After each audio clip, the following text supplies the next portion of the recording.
for coming. Today we've got Juan Fraire talking to us about routing in the space internet with contact graph routing. Those of you who don't know Juan, he's the man behind PyCGR and also has been doing a lot of space networking research over the years.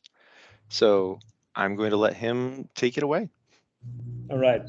Thank you, Bob, for the introduction. So welcome, everyone. So I have collected a bunch of slides and a general lecture structure for discussing contract graph routing. We're going to see a little bit about the algorithm, but also which is the surrounding environment on which CGR was thought to operate. So we're going to touch on the modeling of the network a little bit. We're going to touch about how the routes needs to be managed, so that the output of the algorithm can also be applied in a realistic DTN environment. So with this introduction, well, my name is Juan Fraire. I will provide this talk, and I have a bunch of hats in different institutions, as you see underneath. So I'm currently a researcher at INRIA and also at CONICET in Argentina. So I have like a dual foot on, like, in France and Argentina at the time. And I also participate at IPNC quite intensively. So all this DTN related research are also motivated in the context of IPNC, which is the group for Internet Society that thought for the interplanetary networks. And also we collaborate with D3TN, which is a company that in Germany and US that also push forward the development of some of the DTN protocols that will hopefully sometime in the future construct this interplanetary connectivity. So the general agenda for today, I will spend a few minutes very quickly. I assume that you guys already are aware of the context and the motivation behind the interplanetary internet and DTN in general. And then we're going to go a deep dive into the contact graph routing context, as I mentioned before. So discussing, we're going to touch the modeling of the network, the algorithm generalities, route management, and also forwarding, which is an important aspect of how the output of CGR is materialized in the network. And then I'm going to close the talk with some outlook about open research topics and some references for further information.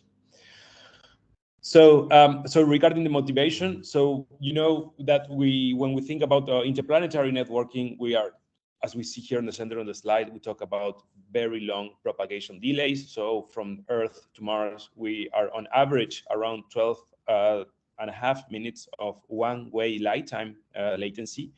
But this latency is also, besides being so high, is also quite variable because it depends on the orbital position of the planets, and this can get as low as 3 minutes or as high as 24 minutes. And this type of high latency, high variability behavior replicates also for any other celestial bodies, and this also includes manned, or let's say, spacecraft that are operating in the solar system environment, which basically complicates quite a lot establishing a connection in a network fashion between these assets. On top of that, of course, we have the distance that implies quite a challenge on the physical layer, namely to get the power of a signal in enough level so that you can actually decode it on the other end. Then on top of that, you have also planet rotation that makes that your landers and your orbiters that be occluded in a temporary amount of time. And then on top of that, you also might have very resource-constrained spacecraft such as CubeSats that we're starting to see now also in deep space, where power limitations forbids continuous connectivity with another node. So this context basically naturalizes into very high delay environments and disruptive environments with a particular property that all this delay and the disruption effects can be scheduled and can be known in advance, even in the case of resource-constrained devices where you can duty cycle the hardware in a way that you please. So the way to think about networking in this context is, of course, getting away from traditional TCP approaches where instantaneous flow of information is assumed and move towards a delayed serial networking paradigm where this instantaneous flow is no longer an assumption, and also data can be stored in intermediate hops. So this is why we say that on the interplanetary internet, we typically talk about an epistolary model of the network, while on the internet type of or TCP-based type of connectivity, we talk about the telephony model, because this looks more like a voice phone call rather than a letter being sent via the classical postal system. So we see still space mission like Mega Constellation with the telephony model in mind. This is, of course, natural because they try to implement internet connections and provide internet services. But on the other hand, we have the speed Solari model for deep space internet, and we have a kind of an intermediate hybrid solution, which are somewhere known as the railroad networks, where even near Earth orbit satellites can also implement a disruptive communication approach and just use opportunistic contacts between them. So this is kind of the scenarios that we are thinking on networking in this context. And there are a bunch of course, principles to think on the electoral network. So, of course, we're talking about store, carry, and forward. Data can live at intermediate nodes for an arbitrary amount of time. And then also the protocols that we're developing on top of this context are assume a minimal end-to-end messaging because of the high delay that we mentioned before. So these principles are materialized into the NTN architecture, or the electoral networking architecture, for which a bundle protocol has been specified in what is defined as a bundle layer, which is an overlay layer that sits on top of any other protocol that you can be using underneath. So the spirit of the DTN is not to replace existing protocols, but to connect them by means of an overlay layer, kind of mimicking the same success that IP protocol had once in the past among the different networking protocols that were existing, like Ethernet and so on back then. The bundle protocol is specified on different RFCs. The version 7 is the latest one. This was published publicly this year, and also standardized by CCSDS in different documentations. The bundle protocol actually implements this concept of persistent storage at nodes, which is kind of make this protocol quite unique compared with other networking protocols. And so this storage is, of course, in contrast with buffering. So this is not a very short duration storage, but can be potentially minutes, hours, or even days. And then implement this bundle, which is the protocol unit for the bundle protocol that implements a bunch of features that requires a separate talk about more protocol engineer, where we see concept of blocks, custody transfer, fragmentation, and deadlines. So there are a bunch of implementations as well for DTN and for bundle protocol. I'm just mentioning two, which I'm very familiar with. Of course, there is also CoreFlight software. I think there's also high-speed DTN around. But ION is likely the most popular one. It's because it was one of the first implementation. It's a full feature solution with all the bundle protocols features implemented. And it's quite a big, let's say, binary file. So it's thought for kind of quite powerful microprocessors, and it's implemented by JPL. On the contrary side, when you don't want such a huge footprint of software, you typically want to look at micro D3TN, which is a DTN implementation thought for microcontrollers. So it's much more lightweight and is suitable for instance, very resource-constrained spacecraft like CubeSats. And these implementations and also others has kind of a nice trajectory of in-orbit and experimentation and validations. So what I'm going to briefly touch today. Sorry, my slide moved a little bit here, so there should be no space here. But so sorry for that. So let's talk briefly about the concept of operations that is behind routing. So before we get into the CGR topic. So interestingly, and in contrast with traditional internet-like protocols, the concept of operations of DTNs are strongly time decoupled, in the sense that we can distinguish three distinct phases that can occur actually in very different time frames. So we have a planning phase where we can compute what's known as a contact plan, which comprises the visibility of all nodes in the network in the future. And you can construct kind of a table that we will see in a few slides afterwards, that can be distributed to participating nodes in the network, or can be kept locally on the centralized entity on ground, for instance. And this data structure can be used to compute routes. So namely, who will send the data to who, and this route construction can happen potentially several minutes or several hours after the contact plan was computed.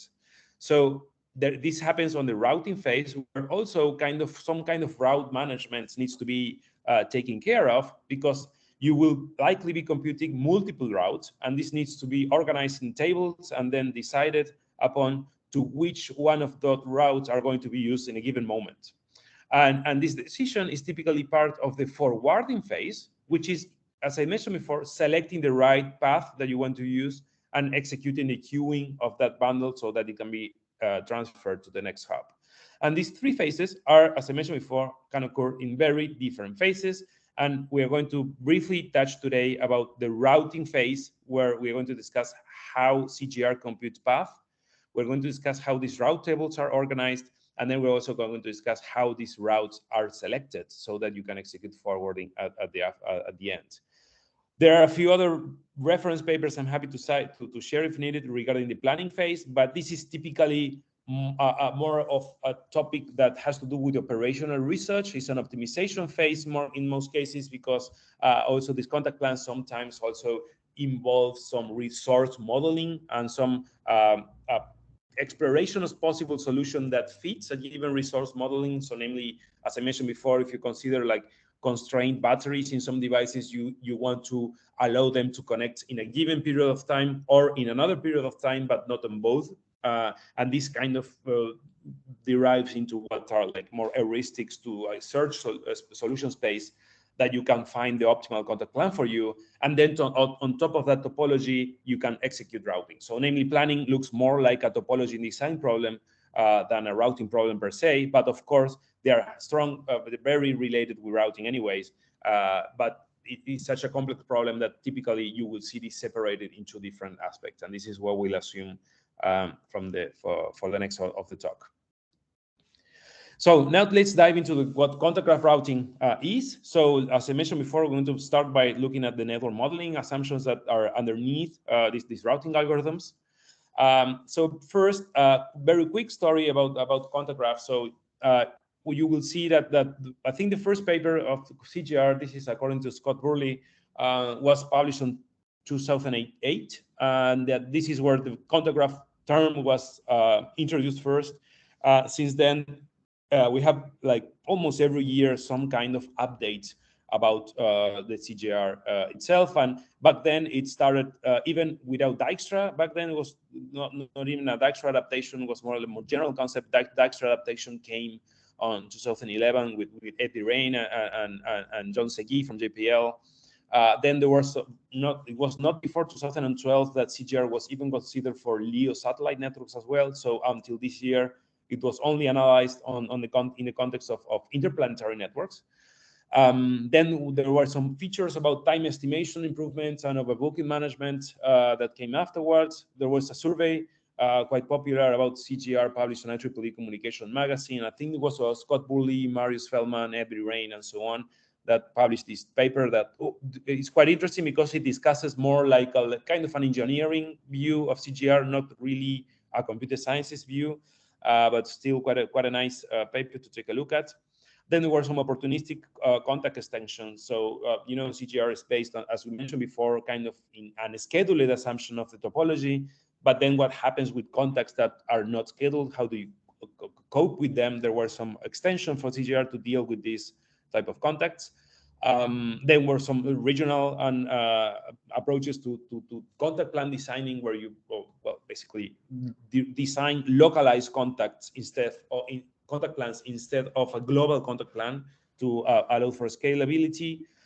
We're going to touch today about this Jens algorithm, which is relatively recent implementation in ION, that is kind of wrapping the CGR core algorithm that we are also going to discuss next. Then there is some uncertainty analysis about contacts, where contacts are scheduled in time, but also has some probability of existence. This also is a recent research papers from 2019. And then in 2021, there is this CGR tutorial paper on which I'm basing this lecture that I'm following next. That leave you the reference underneath, and all the material that you will see in the next slides is discussed in detail in this tutorial paper. Dr. Fraire, real quick, Yep. I have a question. Yep. A couple slides ago in the routing table, I saw there was a BDT entry. I can't remember What does that stand for? I think start Yeah. and end time and then volume, right? Those are the other Right. three, but I'm going to touch to provide a more concrete definition of these items afterwards. But BDT is best delivery time. I'm just advancing this. And best delivery time is namely which is the best case delivery time that you can expect from that route, assuming that there is no other traffic on the network. Basically. right. Okay, thank you. So sorry for that, but I will also like provide some details on this when we see the different models of the routes on CGR. Oh no, you're fine. Yeah, that's good. Thank you. Yeah. So of course, the core concept in the model of CGR is the contact. So a contact is a time interval on which data can be transferred from node A to node B at the rate at the given data rate, and in such a way that the data will be received by node B after one-way lifetime time. So this OWLT acronym here, you will see this often here and there. So this is the very simple concept, and this is where everything in CGR and in general in contact graph is constructed upon. There is a reason for contacts being unidirectional, as you see, because you will mention, but in most cases we have bidirectional linkings, and then why can't we use bidirectional contacts? And one of the simplest reasons to counter-argue this is that typically forward and return data rates in space systems are asymmetric. So this means that you will need different data rates to model each of these data flows. And therefore, there is a weak argument towards having two contacts defining a given bidirectional link instead of one single bidirectional contact. But there is a stronger argument about having two contacts, which is the fact that this one-way lifetime definition actually affects also the start time and the end time of the contacts. And this is not such an intuitive concept to grasp. So let me try to use this figure of here on the right-hand side, where we have a ground station A and a satellite B, which is orbiting a very remote planet, which is around 5 light seconds away in time. So when this satellite B starts appearing in the horizon, it will be already in position of receiving data from ground station A. But because of the latency of 5 seconds between the two nodes, the ground station A can already start transmitting data 5 seconds before this satellite appears in the horizon, because these photons from this radio frequency signal will arrive to this satellite 5 seconds later. And the same effect happens on the opposite side. When the satellite is hiding on the horizon, the satellite will be able to, the ground station will need to shut down basically 5 seconds earlier than the satellites disappear in the horizon because of this light delay. Otherwise, the remaining 5 seconds of traffic over the air, over the space, technically speaking, will be otherwise lost because the satellite will be already hidden on the horizon of the planet. And if we see from the perspective from B to A, then the opposite effect is true. So what happens is that the start time and end time of both contacts are actually shifted from one another because of this light time delay between both nodes. So even in a case where you have a bidirectional link even with a symmetric data rate, then you will still need two contacts to model properly which are the timings involved in this connection. So this is the reason for why we typically use unidirectional contacts.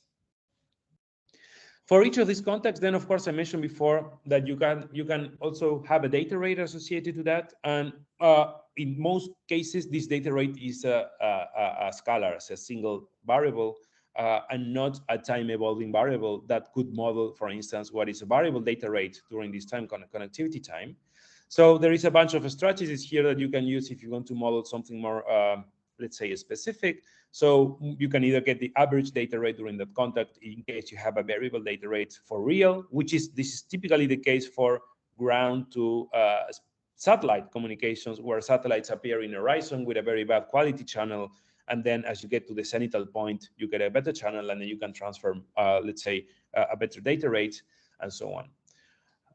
Other option, if you really want to model the time evolution of this data rate, you can also, as you create some contact partitioning, and then you use smaller contacts to try to approximate this data rate dynamics.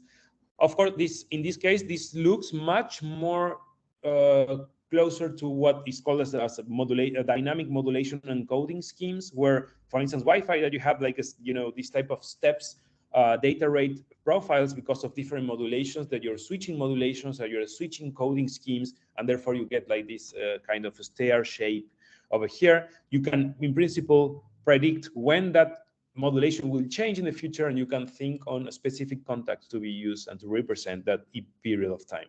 Of course, you start running into kind of a trade-off, right? Because you need a more complex data structure to actually model the real data rate dynamics of the system. There is another tricky part to discuss, which is the overlapping contacts in case where you are describing the same source and destination nodes. So for instance, as you see here underneath, you can have A to B contacts that somehow overlaps in a given period of time. And this is very, very common to see in satellite networks, where satellites can have, for instance, 2 transponders to communicate with ground. So this is typically, you will see kind of an S-band transponder for telemetry and telecommand, and then you have an X-band transponder for high data rate downlinking, for instance. And interestingly, from most of the routing discussion that we will have afterwards, the right modeling is the one that we see right here on the right-hand side, and not the one that we see on the left-hand side. The reason is that the routing solutions at the moment for DTN and for space DTN, they don't do load balancing between 2 consecutive contacts. And this is more like a forwarding issue rather than a routing issue per se, because you will have 2 routes in this case that using potentially these 2 different contacts. And then it will be responsibility of the forwarding phase to actually balance. For instance, if you want to send one bundle over one contact and another bundle over the other contact. So, and this is so far not implemented or not studied already for ION or any other routing solution nowadays in DTN. So the right way of modeling this at the moment is to use this approach, where you actually aggregate the overlapping time of the contacts and model this as a single contact, and leave the load balancing responsibility to the conversion layers, which is the layer that is underneath the bundle layer that we discussed originally. So this is just a note for you to take into account. But this is not a modeling issue, but rather like a decision for the moment, given the status of the forwarding systems that are implemented nowadays in DTN.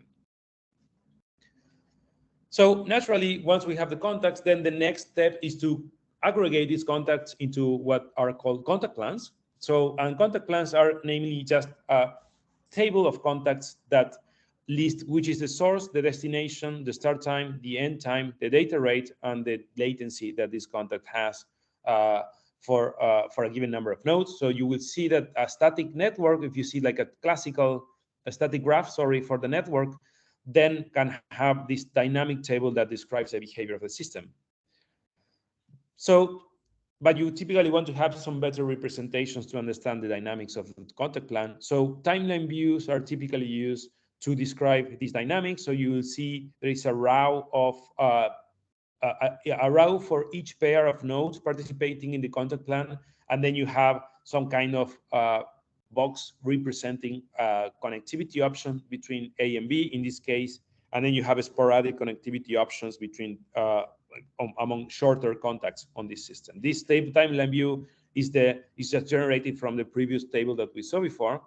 But while this is interesting and useful for getting some intuition on the connectivity of the network, it's not really useful for computing routes.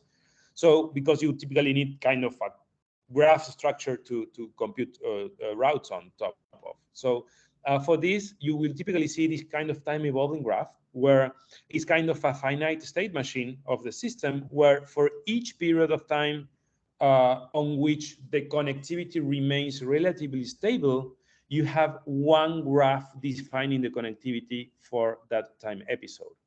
Then you stop that time episode, and then you start a new one for which a different graph is used to represent the connectivity. So in this case, for instance, the contact between D and E that was present on this first state is no longer present on the second one.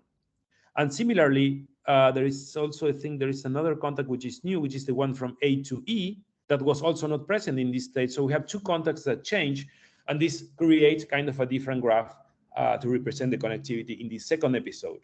So this is the same that you can see on the timeline view, which is quite intuitive. There's one contact that terminates, another one that starts. This is the same graph evolution that we'll see in a time evolving graph. The problem of time evolving graph is that they scale really badly, because as you add new nodes, as you add new contacts, or even as you just consider more a larger time horizon, the complexity and the amount of edges and nodes that you have in this graph scales kind of exponentially, right? So time evolving graphs are closer to the intuition of a timeline view, but not really so useful to make an efficient routing computation on top of them. And this is the reason that helped Scott and some of the other guys at JPL to propose what our contact graph is. And I think the contact graph idea actually comes from other applications. Previously, there is also this concept of social graph around there that is typically used the same principle. And the idea of a contact graph is to basically remove any kind of intuition regarding the connectivity of the network from the graph and switch the representation of what an edge and a vertex represent. So in a contact graph, of course, we still have a destination and a source node in this. So first of all, we have a destination and a source node in a contact graph, which is not necessarily true for the time evolving graph, where every node is basically represented from like in an all-to-all fashion. In a contact graph, you have a different contact graph for each destination and source pair. So in this case, we have a root contact with representing A as the source node, and we have a terminal contact representing E as a destination node. And then the contact graph is constructed in the middle, comprising all contacts that can be used to deliver data from A to E in this data structure. The contact graph is a directed acyclic graph where edges represent data retention. So edges no longer represent a link of connectivity between two nodes as in time evolving graph. So this is the counterintuitive part. And vertices represent episodes of contact. So what actually happened is that for every line of contact in the contact plan, we create one node in the contact graph. And then what we do is basically just connect these nodes based on the time dynamics associated to that node. Namely, one node, namely one contact, can lead to another contact or another node if and only if the time associated to those contacts allows data to flow from one to another. So one contact cannot be connected to a contact on the past, right? So there is some kind of time dynamic that helps to construct this contact graph data structure. The nice things of contact graph, and this is why they became so popular in contact graph routing, is that you are representing a dynamic network in a single graph structure, which is much more efficient than the time evolving graph, because adding a new contact or adding a new node will just imply adding the contact associated to that node and so on. So it's a much more efficient data structure than time evolving graph.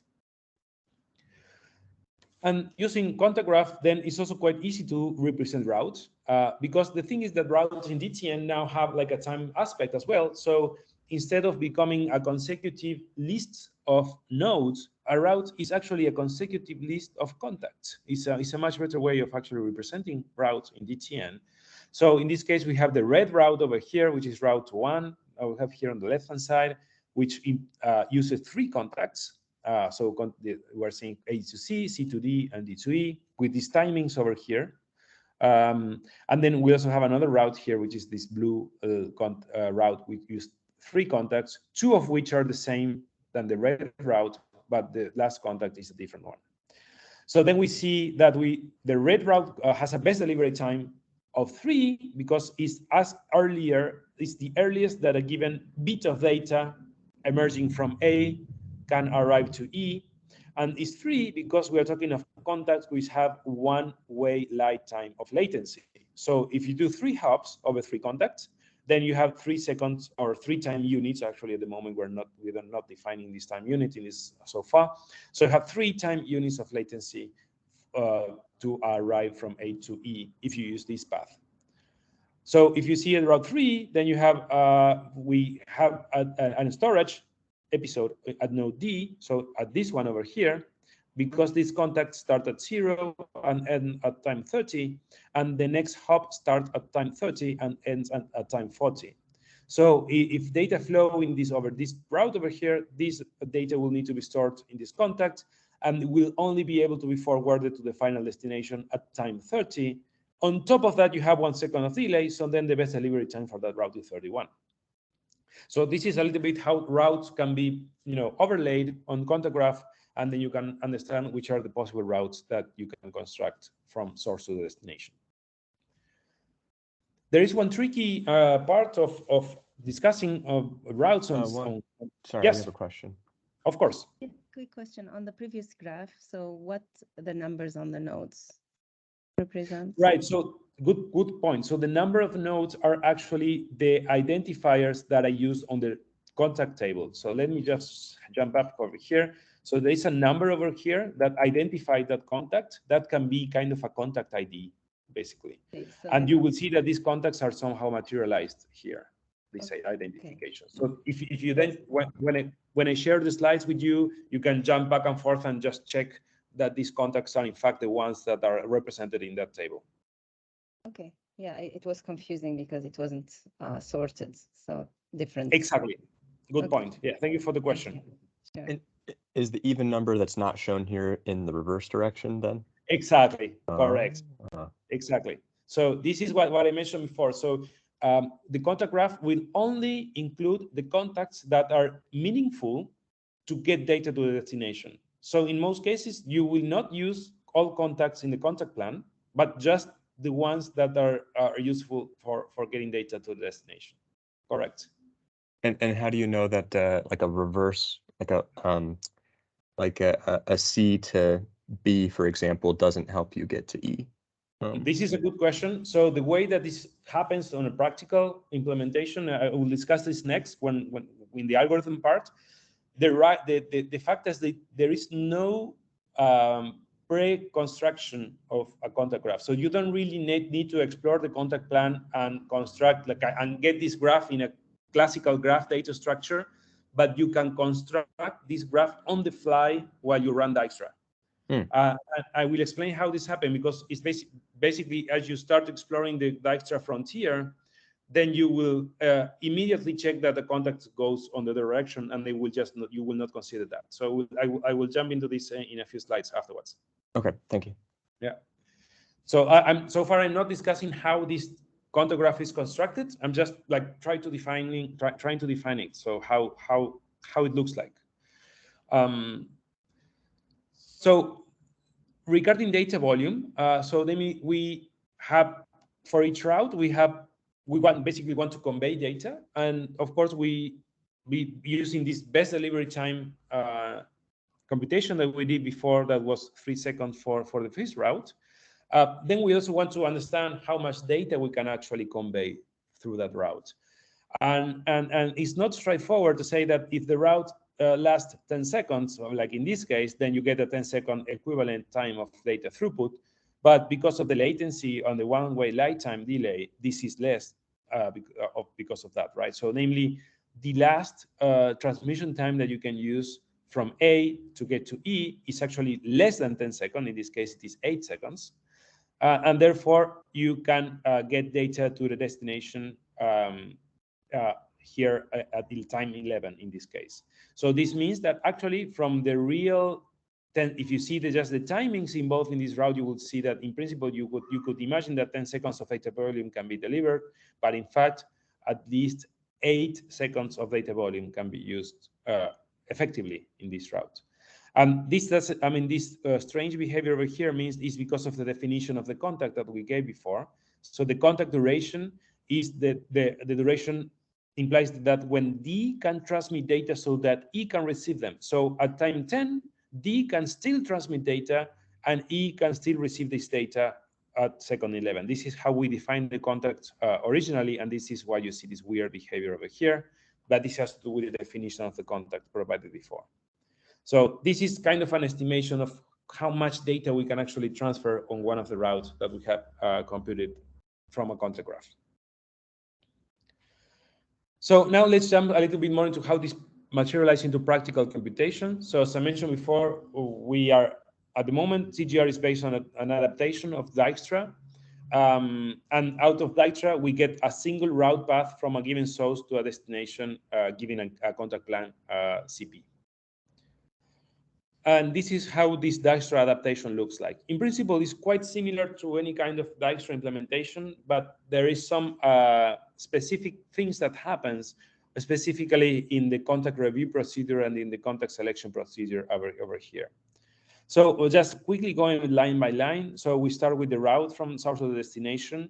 We have the finalization contact in line number 2, the best delivery time definition as infinite on line number 3, and then you have kind of the current contacts that you're using while you explore the contact graph.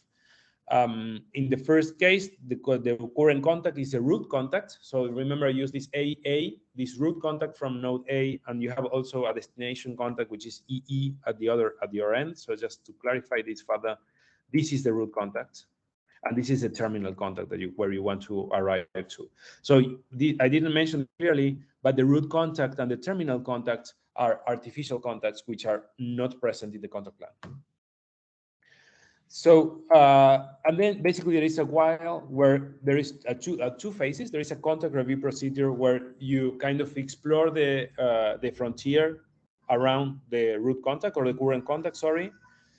Based on this exploration, where you basically update the different arrival times that you can get on those contacts in the frontier, you proceed to what is a contact selection procedure from the frontier that you have explored. Then you select which is the best possible next hop contact for that. If this is not empty, then that contact becomes the current contact, and then you repeat. So this is the same that what Dijkstra operates in classical networking systems. And then when you are not able to find a best next contact, then your exploration finished. And by then you will have a route if and only if some termination contact was found during all this process. And if such a contact was found, that is the best route to get to destination. By best, I mean the one with the lowest best delivery time. That's the metric that we're using. And then you can basically reconstruct the route using this very simple algorithm over here. So as I mentioned before, the CRP updates all arrival time for every contact connected to the current contact. And then the contact selection process selects the arrival time, the best arrival time among the frontier that we have constructed there. So then I will briefly go over what happens in each of these. So the CRP first try to skip, and this is where I mentioned before how this is actually, the contact graph is constructed on the fly, and because we are basically just using the contact plan table that we saw before. But while we run this contact review procedure, we are just considering, have a series of constraints on which contact to consider suitable to be evaluated. Among them, we have like this one over here, which is the route volume for a given priority. So for instance, this constraint over here has to do with the fact that maybe a contact has exhausted volume of data, and therefore it shall not be considered any longer. And among that, a bunch of other constraints that basically forces a contact not to be considered as part of the contact graph. Another one interested is line 4 over here, where of course we visited the previous contact. If this is the case, we are not longer considered that. This is a contact that was explored already in the past. And let me see if there is another one. Oh, this one is also, we are going to discuss next, number 6, in line 6. So each contact has also a list of visited nodes. I'm going to explore why this list is important to keep it in order to avoid loops, even though, as I mentioned before, the contact graph is acyclic. Then this can even still raise some problems in the real topology. I will touch this later on. And then basically you compute the arrival time for the contact that you're exploring, and you update the arrival time if the arrival time is better. So that's what happens on this review procedure, this exploration phase.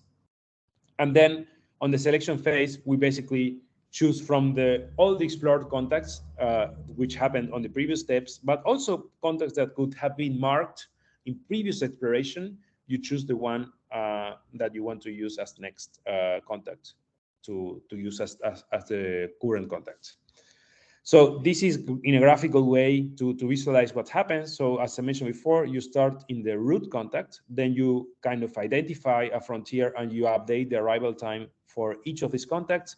And then you move on selecting which is one, if it has the best delivery time. In this case, you would see that A to B has a better delivery time of 1. So this contact becomes the current one. You extend the frontier to this new contact over here, and then you repeat the process as happens with Dijkstra, right? So in this case, when you add B to C, you explore B to C, you will see that then A to C becomes the best delivery time contact. So then your frontier moves back to this contact, you explore this one, and this is how you move forward. And as you move forward with the frontier exploration, you end up detecting which one is the best route with the lowest best delivery time in the contact graph. And as I mentioned before, this exploration allows you to construct the contact graph on the fly. So namely, there is not, I repeat this because maybe this is confusing, you do not have to transform the contact plan into a contact graph data structure and then use this as input for contact graph routing. So contact graph routing does this on the fly. So something interesting to note, and this also is also not quite intuitive, even though the contact graph is acyclic, it doesn't mean that the route that you get is acyclic in the real topology system. So let's take this example over here, which is quite simple. We have a ground station, satellite B, C, and D. And if we use this contact 1 and 2 for back and forth, 3 and 4 back and forth, 5 and 6 back and forth, then we'll see that this is the contact graph that we derive from that, right? And then if you want to use, one second. Sorry, my son is over there. So you can still get an acyclic path from A to D. If you go from B through node B, through node C, and then back to B, then back to A, then back to D.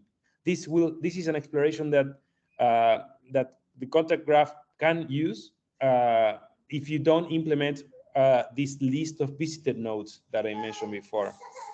So this visited node list, what do for you is basically construct the a list of nodes and itself, so node of the network. So in this case, is C, B, D, and A that you have visited before, right?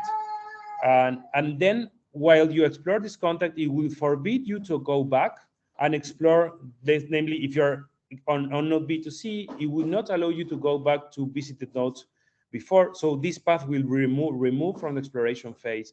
And this is how you ensure that the contact graph that you are constructing is also acyclic on the real topology system and not only on the contact graph structure part. So this is the visited node element that I mentioned very briefly over here. So it's one of the conditions that you need to comply with so that the contacts that you're exploring are also delivers you a cyclic route on the topology, on the physical topology of the system. This is not really intuitive, but I'm happy to maybe we can discuss this a little bit further, but just to consider why that line is over there. So far we've seen that CGR delivers a single route out of the computation from the source to the destination. But in a typical real utilization of CGR, we really need a list of routes. So because namely one of the reasons is that route expires. So after a route is expired, you will need another one. Also, route has limited volumes of data. So when those volumes are exhausted, then you will need another route to replace that one. And in particular, we haven't talked about this so far, but also bundles have priority classes. So also on top of that, you might have volumes that are pre-allocated for given priority classes. So then within volumes, then you also might be exhausted because of a higher priority class arrives, and then your bundle that you have already scheduled for that route needs to be rerouted again because a higher bundle arrived, a higher priority bundle arrived, and needs to occupy your place. This is a forwarding issue, not a routing issue, but also a reason for which a route can become invalid. Then, of course, we have uncertainties and failures that also can render a route invalid because of contact that was expected to happen is not happening, especially the contacts from the source node. They are the first contact in the route, and this also will trigger the need for extra routes to be used. So the question is, how do we compute other routes? Once we have computed the first best route with CGR, as we have seen before, we want to compute the next best one so that we can use that as a fallback plan. And because of this reason that I mentioned before of having an alternative route with a different first contact, the first approach to deal with multiple routes computation was called the anchor approach. And this was the first implementation of Ion had this approach, which has a series of weaknesses. And the anchor approach basically supposed that after a route was computed, then from the contact graph, I basically suppress the first contact of the pre-computed route. So namely, in this case, I will just compute the best route, which in this case is this one, the blue one over here. And then what I will do as a next step, once the full algorithm that we saw before terminates, from the contact graph, we will remove the first hop contact that we have on that route, which is this one over here. And then we will rerun the algorithm again on the expectation that a different route will be discovered.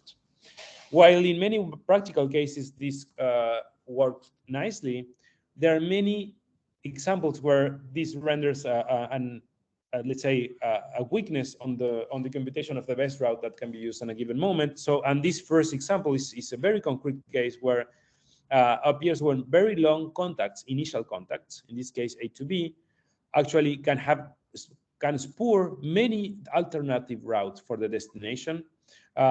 These other two routes will never be computed with such an anchor approach because you will remove the first contact, and that contact still have multiple routes to the destination that you can discover, and this will be completely removed by the anchor approach. There are other consequences of the anchor approach, which I'm basically mentioning over here on the slide, which such as, so in this case, you will, even if you anchor later on, another route better, which is away from this contact, will just basically switch the search phase to the alternative route. This will mean that the anchoring will terminate, even though that you have a best route over here. The anchoring on this contact will terminate earlier because you will find a better route over here. Still, you have another route to be computed after this anchoring approach over here, and therefore you are going to also miss some route computation over here. So this is kind of an intricate behavior, the anchor approach. This is explained on the paper. I can leave you, we can discuss this further afterwards so that I don't make the presentation too long. But this was the first approach to deal with how do I recompute CGR and get a different route out of the same contact graph. But then other approaches were explored because of these weaknesses I proposed. And of course, the trivial approach is just used an exhaustive search of all the path on the contact graph, which is very expensive, but still can be useful as a benchmarking or let's say as a baseline for comparing other approaches. And other approaches came afterward, like for instance, removing the contact at that first end in the computed path before going for a recomputation of the next route. And then another proposal was to remove the first contact that would deplete from that route so that you can move to the next route afterwards. And like kind of this one considered is basically mimics the behavior of like saturating the routes that you compute on the time, right? So you basically are filling the routes as you get them, you fill the route with data, and then the first route that is depleted because one of those contacts of that route is depleted. Then you just remove that contact and you run a route computation again, and therefore you will have the next best route with available volume to use afterwards. So these are other approaches that are discussed in this reference I leave over here. But the current one that is used in Ion and kind of, I would say, the state of the art is an adaptation of the Jens algorithm, which is a specific algorithm that is used to compute the k best routes in a graph. So the behavior of Jens also kind of deserves a separate discussion on itself. This is also discussed on the tutorial paper I mentioned before. But the basic behavior is that Jens has, as I mentioned before, computes the k-based routes and leaves this in a list of routes. In this case, is the variable r on the algorithm over here. And R is constructed on the fly as a subset of another list, which are the potential routes. And a potential route are constructed in an iterative way, on which there is on each iteration you take the latest best computed route on the R list over here, and you basically iterate on a contact by contact or a vertex by vertices approach, and you for each of the vertices that you're evaluating at that moment, you remove the first part of the path, which is called root path. This is what you will see here, root path. So you remove the root path and you recompute the route from that vertex to the destination vertex using Dijkstra. So in the end, what happens with Jens' algorithm, you use Dijkstra in a nested loop, and each route that you get is different from the other one because you are removing this root path that I mentioned before, and each route that you get goes to the potential route list that we have over here. And at the end of each iteration, over each of the latest routes that you have on R, you order that potential route list, and the best route on that potential route list is moved to the best route list, the R route list in the end. There is, of course, a proof that this algorithm is optimal and actually works well. I think it's got kind of a research on itself to understand it. But what happened in practice, I think there is this nice animation in Wikipedia that kind of show this behavior that I mentioned before. So you first compute the best path, right? This happens here on the line number 2 over here. And then you start iterating and removing the root path links in this case, and you compute a different route out of that, which is transferred to the potential route list. And then you do the same for each of the hops of the first computed route in this case. And then you add all these new routes that you're discovering to the potential route list. Then you sort that route list, get the best route, and that best route is it will be the second best route for the main best route list that we mentioned before. And this happens once and again, k times until you get the k best route out of a conceivable of a graph in this case. What happened in Ion is that that this k value is not a parameter. Namely, in Ion you don't compute k routes. This is kind of executed in a dynamic fashion. So you basically get one route after the other as you need them. So because, of course, computing this is quite compute expensive, and you want to be as efficient as possible, and you don't want to compute routes that in the end you will not use, right? So what happened in Ion is that all this process is kind of happening live, and this for loop on line number 4 here is executed only when a new route is needed. So first, you will get your best route using Dijkstra, using CGR, like we mentioned before, and you will use that route as needed, and you will only trigger a new route computation when that route is exhausted, when that route is depleted, or when that route is for some reason not usable for the bundle you want to forward at this very moment. And this actually leads us to our next part of the presentation, which is the forwarding phase. So this is just to briefly discuss what's happening under the hood in Ion. I leave this also a detailed explanation of this algorithm to the paper I mentioned before. This is a graphical explanation of how Jens operates. So maybe we can also briefly go over this. So first, you compute the best routes using the classical CGR algorithm that we used before. If you remember, this was the best route that we computed in the first place. Then on the same iteration of Jens, you will use the spur contact over here, remove it, remove the first hop, and compute a new route to the destination. Then this blue route will be obtained using the same CGR that we mentioned before, and this route will make it to the temporary route list, this potential route list I mentioned before. Then I will move forward on this spur, this spur contact will be moved forward along the path of the first route, the one that we discovered here. And basically, I will be removing every contact, every hop from there on. So every time I remove that hop, I will recompute my path, and you will see that at the end of the iteration, we will also have this extra route over here, the new one, the blue one over here, that is kind of a straight line in the graph, that will also be added to the potential route list. And these two new routes will be added to the potential route list, and the best one of those two, which is this one over here, will the blue one, will be moved to the definite best route list. So then it gets transformed to black. And in it, at iteration number 1 of the Jens algorithm, we have the two best routes, which are the two black routes that we have over here.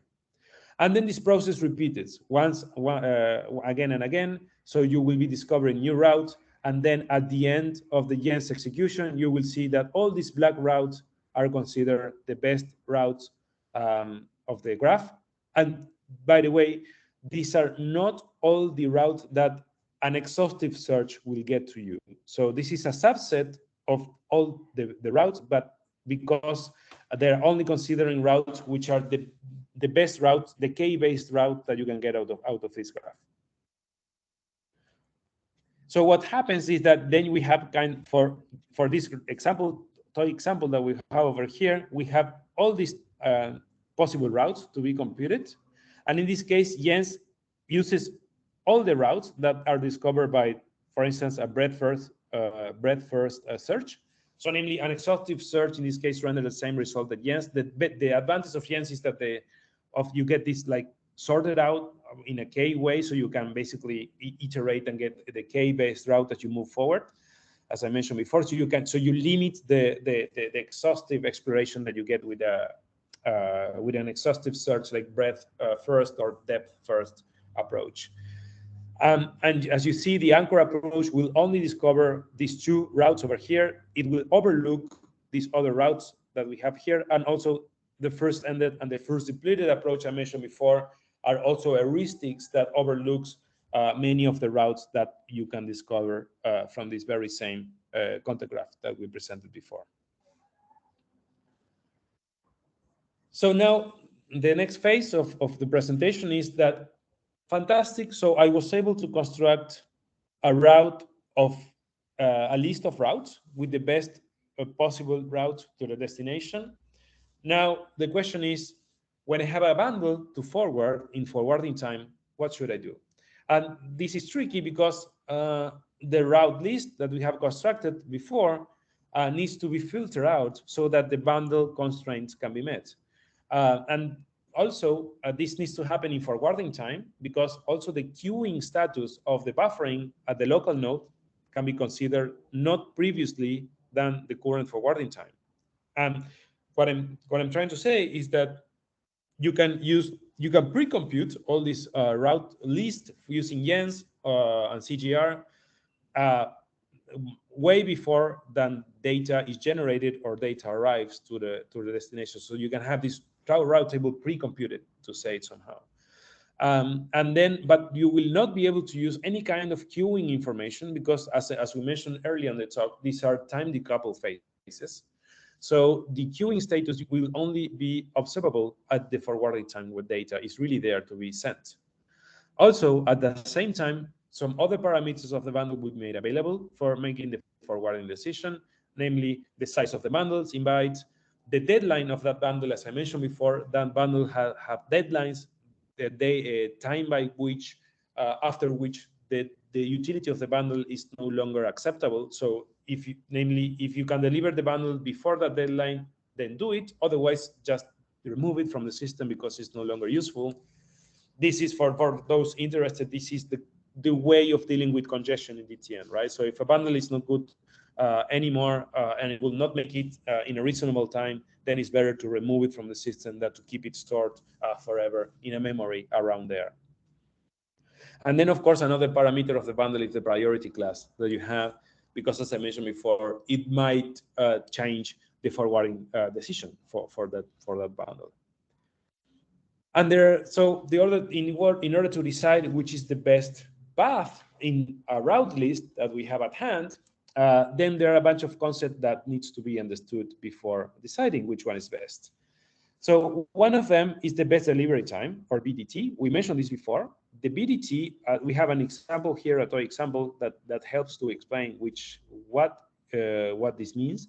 The BDT is the best delivery time that we have over here, which, as I mentioned before, it would be the delay or the latency for a single bit of data transfer from the source node to the destination. So in this case, it would be that A could transmit that bit to B anytime over here until this time over here, which is 7 seconds. And then this bit would be transmitted to C, and C would transmit this to D, and at the very best case, this first bit of the bundle would arrive at 10 seconds. So this is the best delivery time, and this is a parameter that is independent of the bundle size and of the bundle parameters that we mentioned before, and therefore was used on the route computation phase, which happens before the forwarding phase, right? So just the only reason for BDT to be important is that it's a very first quick check that you can do to understand if the deadline of the bundle can be met already. So it's an optimistic metric, and will help you to quickly filter routes that will anyway not make it for the deadline for that bundle. So you can filter routes very quickly using BDT on the forwarding phase. If the BDT is good enough, because the bundle has a chance of arriving on time, then there are, of course, another bunch of conditions that you want to explore. So first of all, if the queuing backlog. So I need to check what my queuing status is, because this will push the transmission of my bundle forward in the future. And it might be the case that the earliest transmission opportunity over here will move the BDT that I computed far in the future because of local queuing information that I have on my node at that moment.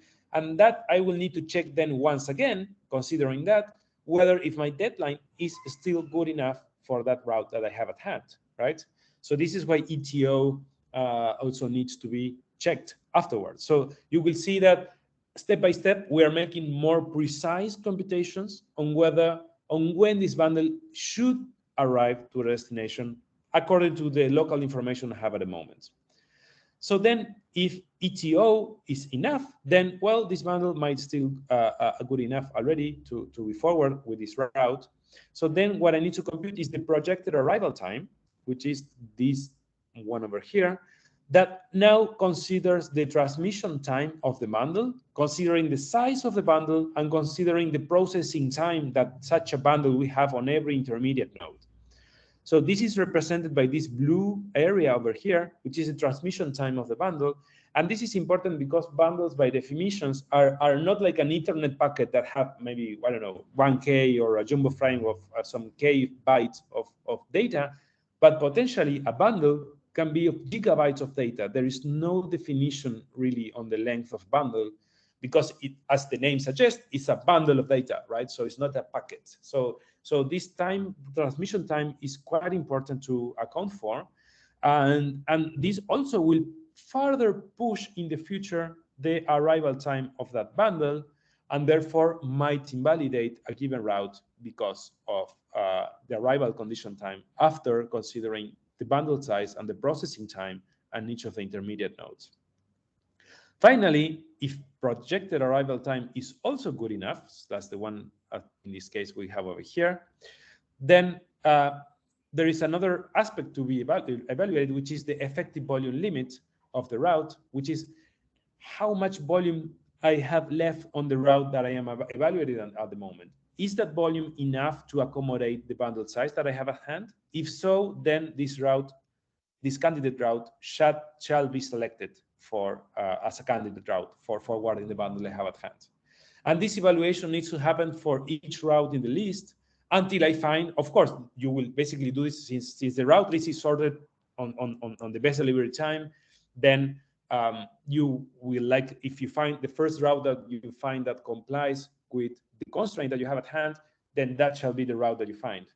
What happens in practice, as I mentioned before in Ion, if I get to a point where none of the routes in the route list complies with these timing computations, then another K route from the Jens algorithm is triggered.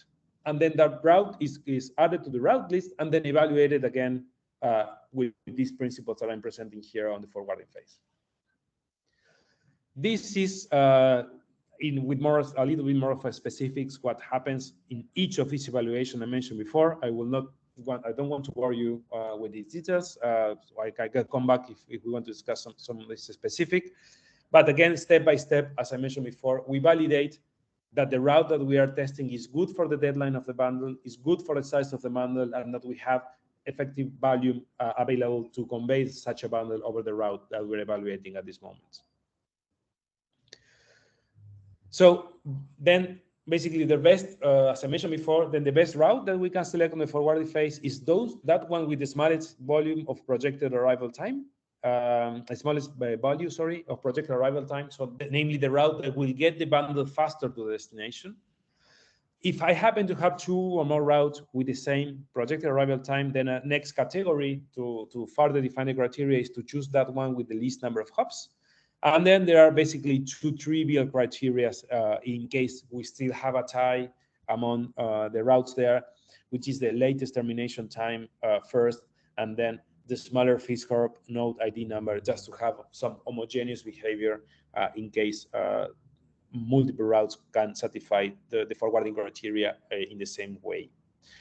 But this only applies to bundles which are standard bundles, so namely which are not critical bundles. There is only one copy of that bundle that is forwarded, but there is a time class defined in the bundle protocol specification, which is the critical bundles, in which case a copy of such a bundle shall be delivered to every neighbor that is present in the candidate route list. So, you know, when we run all these checks of volume and PAT and so on, we construct this candidate route list and then select the best one for a standard classic bundle type.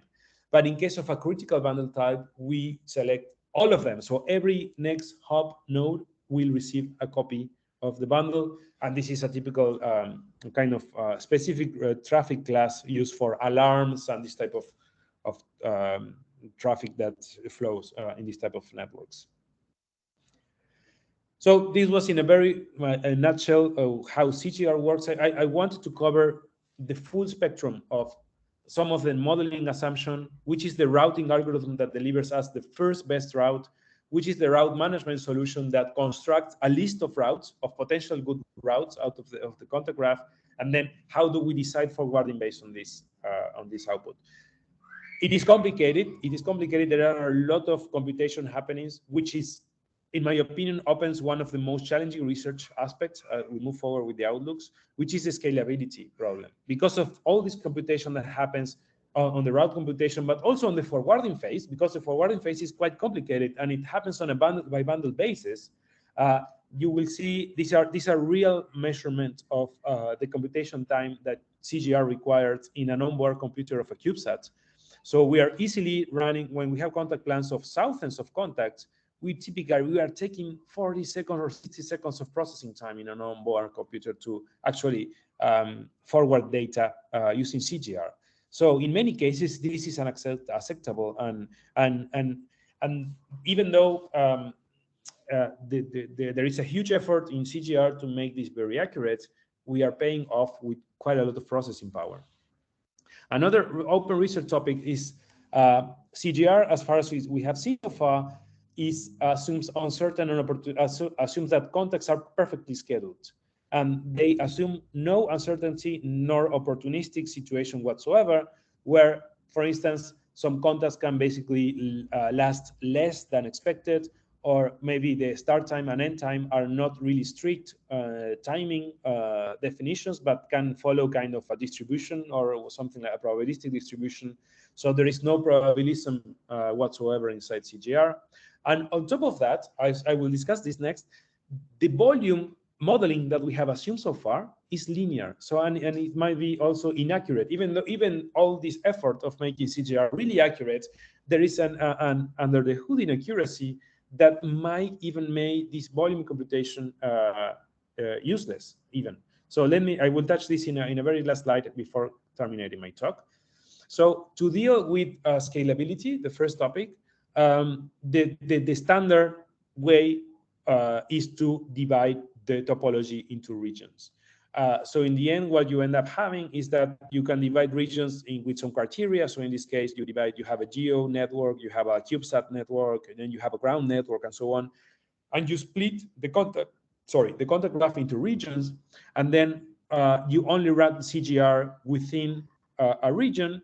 And when you basically, this is classical from IP-like hierarchical routing. If you want to reach a region which is not yourself, then you have some gateway nodes that will help you to convey that data to the destination. And there are some other higher layer algorithms that you can use to route between regions in a simple way. And this way you can keep contact plans localized, and you can use CGR and all the accuracy that CGR brings in a localized way and in a computer effort control way as well.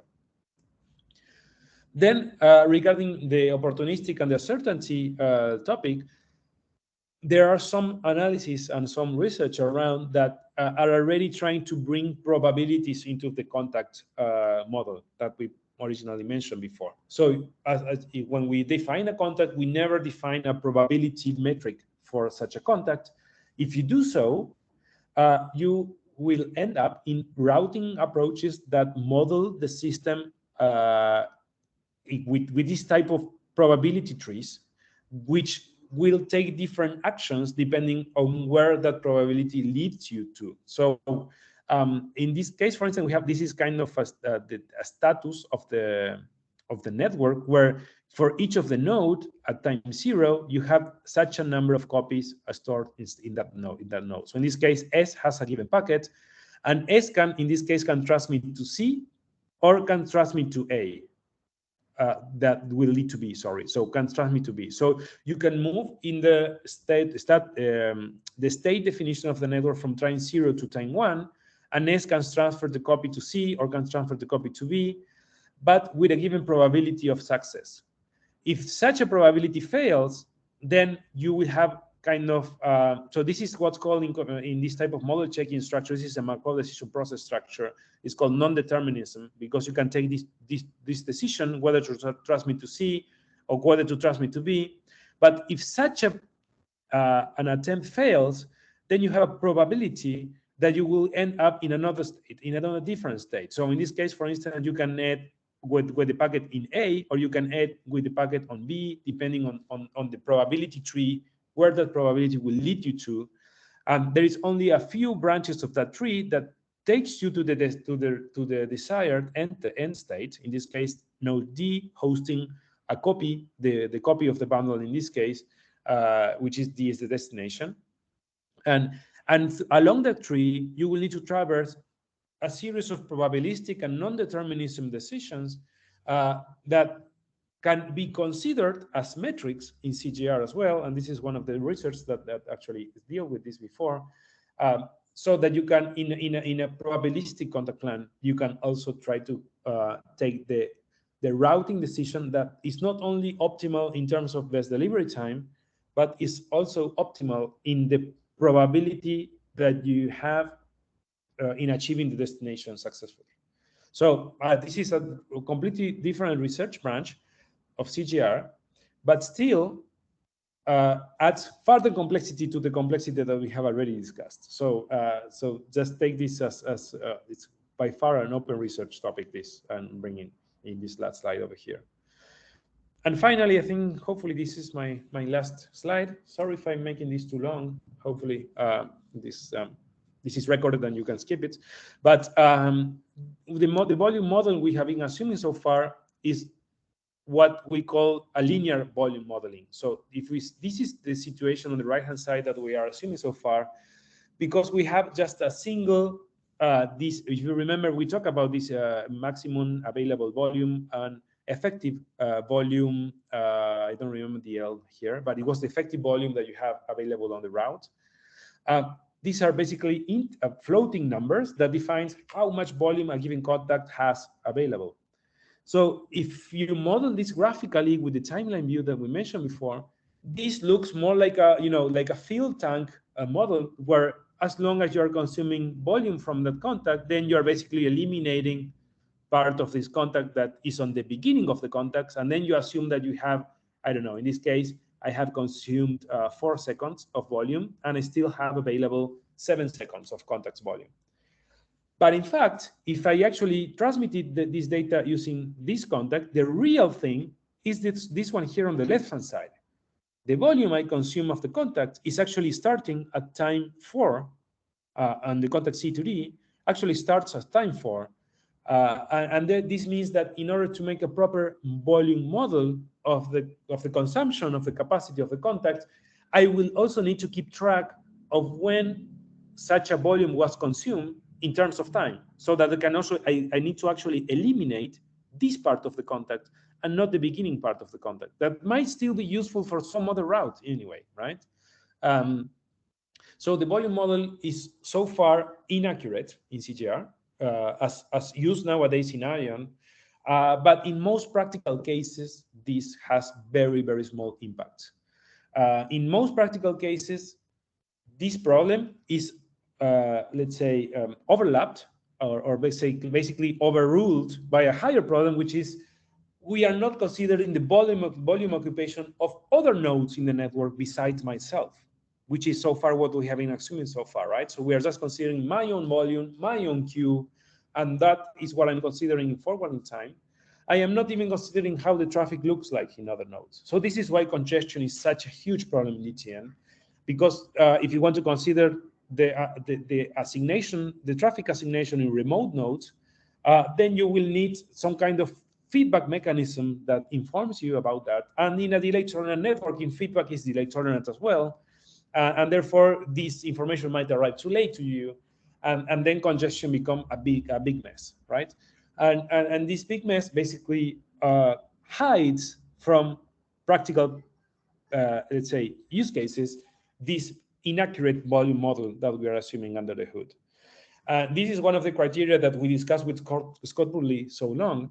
And in the end, CGR, even though there is, as I mentioned, as you have seen on all the presentation we have made today, is try to make a really good and very accurate decision on which route to use, which contact to use, and so on. But in the end, sometimes such an effort in the inaccuracy is many times lost in the inaccuracies that are brought by the high congestion cases and so on in the network. So there is a trade-off, right? So there is quite a bunch of researchers looking at improving CGR accuracy, and there are a lot of more like engineering profiles saying, well, I don't really care about this. I just want to get a reasonable trade-off between accuracy and something that works practically, and that also can scale better than CGR nowadays. So this is like kind of I would say the research discussion nowadays on CGR on whether we should improve accuracy and pay more computational effort, or we should get rid of this so much specifics, details on the routing computation, and try to get something that has more practical, is more useful from a practical perspective. And in this talk, I have not touched almost anything about priorities, which complicates things further, right? Because as I mentioned before, you can schedule a bundle in a given queue because you already wasted all your valuable seconds of processor to discover that this was the best route for such a bundle. But then afterwards, another bundle of higher priority arrives and say, well, you need to recompute the bundle that you have already computed because this one should occupy the buffer for this resource, and then you need to dequeue a bundle with less priority, and you need to recompute the route for that one. And so this even adds further problems to the computation and scalability aspect, which I have not discussed in this presentation today. So just leaving the same references that I mentioned before, all the algorithms I presented here are implemented in PyCGR, which is a quite Python-friendly implementation of YENS, of the CGR, as I mentioned before, some of the forwarding mechanisms I mentioned here as well. And you can play with this. You can, of course, you can modify this. You can try this on your own, and you will kind of follow the tutorial paper where this talk is based on, and also the different algorithms I presented here. Yeah, so I think I actually went quite long. I was like 1 hour 20. So sorry for apologizing for getting long. I'm open for questions or further topics. Yeah, that's fine, Juan. This is actually a really good talk. I really appreciate you coming out and talking. If you haven't applauded Juan virtually already, please do so, because this was great. But really quickly, are there any questions or comments that people have? Yeah, go ahead, Matt. All right, yeah, I've got a question. So hi Juan, thanks for the presentation. I've been sort of dissecting the CGR tutorial paper. Found it very well written, very clear. Very nice pictures. Yeah. So due to the extensive planning phase that goes into the generation of contact plans, CGR seems to be sort of quite centralized. And this makes sense due to the high accuracy of NASA's orbital propagators and tracking satellite positions. But as you mentioned in the paper, there seem to be some good incentives for having satellites that can route data autonomously or semi-autonomously, which seems like more of a localized problem. I know CGR can be post-processed to sort of accommodate changes in operational plans, but the use of Dijkstra's and Yen's implicitly requires knowledge of the whole contact graph topology. Right? So you sort of touched, so my question is, you sort of touched on these in your Outlook slide. Do you see any value in research routing schemes which are more localized and dynamic towards a hybrid or maybe unified routing model that balances complete knowledge of the orbital dynamics and data volume and so on and so forth with other kinds of knowledge which are strictly local or learned in real time? So, for example, what I'm thinking is there exist highly localized, lower throughput, greedy geometric routing schemes which are used in ad hoc wireless networks and peer-to-peer networks, which have very low resource requirements on the nodes of the network at the cost of potentially suboptimal transmission routes. But they're very different from the sort of centralized scheme. Right. So which algorithm are you meaning specifically? Like, for example, that you are looking at? So I'm looking at spanners, geometric spanners of metric spaces. So because our satellites live in a metric space, they live in a metric space, and I'm sort of looking at the idea of using spanners to provide very quick or very short transmission routes according to some notion of short over time, sort of providing that as like an additional knowledge oracle. Yeah. For example, like the Delaunay triangulation is a spanner. Right. I'm not really familiar with those approaches, but what I can tell is that there is some research comparing all this centralized complexity of CGR with quite simpler approaches like Prophet and all these for probabilistic routing approaches for DTN, which are based on copy of data. That's the difference, the strong difference with CGR. But sometimes copying data can pay off with respect of the processing complexity that you and the operational complexity that you have with CGR. And I think there is a paper about that flying around there, where I think they have Prophet, Fraire, and Wade, which are as the two main candidates compared with CGR. And I can look for that paper and share that with you if you want. And they basically come to this conclusion that in many cases, some let's say getting rid of all this complexity that you have just to make sure that the single copy makes it to the destination in an optimal way is actually more expensive than sending 2 or 3 times that copy through different links, and with the expectation that some probability will help you to get to a destination using also the optimal route, right? But you don't really need to compute that in the beginning. They also showed, of course, that you get much quicker to the congestion phase if you do that because of the copy of the data. So you also, in the end, kind of pay up with some extra volume utilization in the network. But I would say that so far it's an open topic. So this trade-off, how do you get rid of these complexities, is quite open to discussion. My feeling with, I mean, we discussed this quite a lot with some industries that are looking for implementing this like kind for real, and everyone so far that is thinking of using CGR in some potential real mission, everything will run on ground. That's what they see, right? So they say, not only because of the computational load that it's offered, that it's pushed into the satellite, but also because of debugging issues. I mean, if you leave the satellite to compute routes with some algorithm that is not so strongly validated, right? You might end up with route computations that leads data to nowhere, and then you will have no access to debug that anyway, right? Because it will only happen in a remote satellite. And so these companies that we're talking to, they say, no, come on. This route list is going to be generated here on ground. And at the most, I will upload the resulting route list to the satellite, and the forwarding phase will happen up there, which is fine. I mean, I can check the projected arrival time there and so on, but I will by no means compute routes in a distributed way. So I think maybe this also brings some light into what you say, right? So moving away from this centralized operation perspective. Thank you.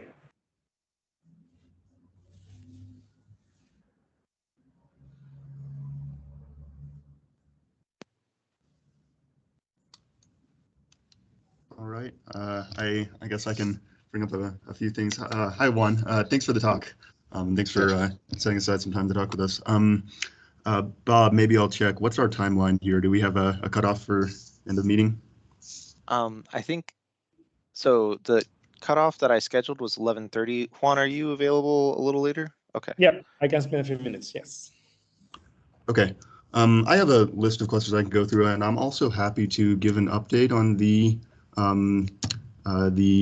updated pathfinding algorithm, Bob, if you think that would be a good thing to do now. But if that requires more time, then we could set that for later, if that'd be good. What do you think? Is that worth talking about now? I think that's worth mentioning for sure. Okay. Yeah, so this will be mainly directed to people outside our group, I guess, but one of the projects that's happening this summer, and actually originated last summer, is an updated approach to pathfinding in CGR. And it's basically centered around a different version of Dijkstra's that performs the same pathfinding, but does it in a provably faster way. So what I mean by that is it actually takes as contact plan as an input, so same input, and gives the same routes as an output, and it's based on a slightly different model of the network, still in the language of contact graph routing at the moment, but it's based on a multi-graph model where the contacts actually form edges instead. And we've been working on this for a little while. We have a version of Dijkstra's that we're looking to implement, and it looks like that's going to be happening fairly quickly. And we're also working on Yen's, and that's progressing pretty quickly also, so we have pseudocode for that already. So there's there's a large amount of things I can say on that. We're still in progress, so I'm thinking about that a lot these days. Cool. Michael, quick question. So you have a multi-graph model for the Dijkstra computation, but that is also grabbed into a Yen's algorithm. That's what you're saying? Yes. Yep. Okay. Same model for both of them. Yeah. Good. And this multi-graph model, what is the main difference with the other? I mean, the Dijkstra about this multi-graph, which is how does it change regarding the Dijkstra from the contact graph? Yeah, so the main difference is the underlying graph is set up where vertices now represent communicating nodes, like in a standard model, and the contacts now are multiple edges between those vertices. And the Dijkstra search through that happens in kind of the intuitive way you'd expect. So you go and explore out through the multiple edges, with the modification that because contact graph routing is currently set to optimize for arrival time, you choose which edge you can explore based on the arrival time to the current vertex. And I assume the edges are sorted out by time then? So for you yes, they can be. Yeah. So yeah, we have a paper in progress on this that gives a sketch of the a good implementation of it that makes certain assumptions like that, and we have complexity calculations there and everything. But the main result that we have on this this algorithm, and this comes from last year actually, is that it will always run in less than or equal to the number of iterations required by the Dijkstra search in the contact graph, which is a good indicator of case by case comparison between them. But we also have the complexity figured out, and it's looks very good in terms of the size of the contact plan. Excellent. Yeah. So like I said, I don't want to take too much time to do this right now if it's not the right time for it, but I'm happy to talk about it more with you anytime you'd want, or can forward you. I suspect we can send along a copy of the paper, although that's in progress. Yeah. That would be great. I would be happy to see that. I have also one of the students from Germany is working also kind of in changing the Dijkstra computation. So maybe there is some overlap between what you guys are doing. Maybe I can put you in contact. And in case of Olivier, he's working on a spanning tree version of the Dijkstra computation, basically. Sure. So okay. that instead of computing to a single destination, he's also using a multi-graph model like yours with the edges sorted out. And then using spanning tree on top of that, so that with a single execution, you get the routes for all the destinations that you can get instead of only one. It also saves time quite a lot in the end. Great. That's something that we had wondered about here, and I like that I just watched the screen, everyone nodding at the same time as you mentioned that, because that's something that we talked about, and we haven't spent too much time on it, but it's something I'd definitely like to hear more about. Excellent. Yes, sure.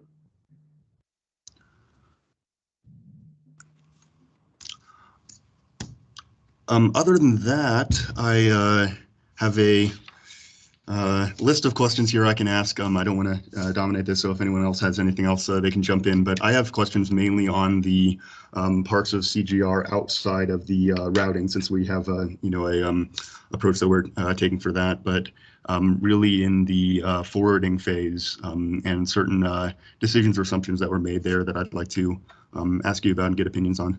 But maybe I'll check in and see if anyone else wants to interject first. Does anyone else have a question for Juan before Michael unloads all of his questions? Shoot. All right, I guess I'll start with the first one. So this is something that came up early on and we've been talking about. Can you say anything about the choice of CGR doing per hop routing, meaning recalculating a route at every single node that's involved in the path, as opposed to source routing, where you would just have the source calculate the route? This is a good question. Actually, in the paper where we discuss the different route table management approaches, we use source routing all the time, and we are not recomputing everything everywhere. There is just, of course, there is a local check whether if the path embedded in the source routing is still valid or changes or something, you recompute, but only that happens when needed because of congestion. But otherwise, almost in every simulation we're running, we use source routing. And so far, this is something that has been quite overlooked in ION, in my perspective. Ed Rain implemented for an extension of source routing for bundle protocol, and we have been using it intensively on our side. But this is something that, for some reason, doesn't really happen in general, right? I think Scott is particularly more focused on using this type of distributed routing that everything gets recomputed on a hop-by-hop basis. But this is tremendous overhead for the computational perspective. So what I can say is that we use source routing in general, and we use distributed routing exceptionally. Sure. You mentioned ION there. Do you know the current state of whether that's used in ION or not? Is ION implemented to use source routing or not at the moment? Good question. I don't know what, I know there was Ed Rain CGR extension for embedding the path as a block object, but I am not sure if this actually made it to the BP version 7. So this is a question I will need to check. For sure, it was on version 6 of bundle protocol in ION, but not sure if version 7 actually exported the same block format for the new version of bundle protocol. I will need to check this. Otherwise, we can reach to Scott. Scott is also, or someone from JPL looking at the code would surely be able to answer that. Okay, that's good to know, because that's something we were wondering about for working on the way that it's implemented in NASA's HDTN version. So yeah, it's good to know. along with that, I guess I can check is does PyCGR have an option for source routing versus per hop routing? Well, actually, no, because I mean, in PyCGR, we don't really run network simulations, right? We don't do like I pass you the message, so then Sure. you are the next hop and so on. It's just that it's a library of functions, actually. So, I mean, in order to test this, we will need to have like a network simulator with nodes implementing the same library and calling the functions and so on. And then you will need to simulate the source, the path being transmitted from one to the other. If you want to look at something like that, we have used this. We have two simulators we use. One of them is the DTN sim, and the other one is AEO DTN sim. These are the two simulators we're using. The first one is an Omnet++ simulator where these type of things are implemented, and the same CGR versions that PyCGR uses are also implemented in C++ there. And then in AEO DTN sim, we used this micro D3TN DTN implementation, which doesn't have CGR, but you can plug CGR there as well.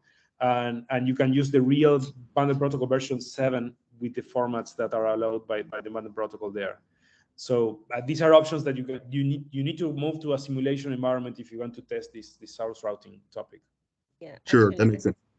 we have intern working on that for this summer, so on the simulation as well. So we're looking onto that for HTTN. Excellent. Great.